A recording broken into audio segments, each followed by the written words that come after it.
పిఠాపురం నియోజకవర్గంతో పాటు రాష్ట్ర ప్రజలకు కాపు ఉద్యమ నేత ముద్రగడ పద్మనాభం బహిరంగ లేఖ రాశారు.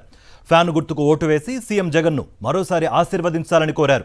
ఓటేసే విషయంలో తప్పు చేస్తే శాశ్వతంగా నష్టపోతామని, ఆ తర్వాత వచ్చే పాలకులు రాక్షస పాలన చూపిస్తారని లేఖలో పేర్కొన్నారు. టీడీపీ, జనసేన పార్టీలు శాశ్వతంగా సముద్ర గర్భంలో ఉండిపోయేలా తీర్పు ఇవ్వాలని ప్రజలకు విజ్ఞప్తి చేశారు.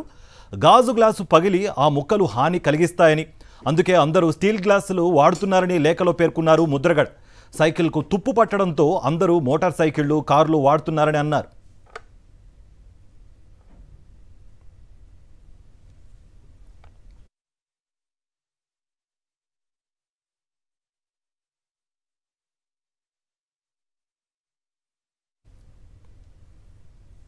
మా నమ్మకం నువ్వే జగన్, మా నమ్మకం నువ్వే జగన్, మా నమ్మకం నువ్వే జగన్.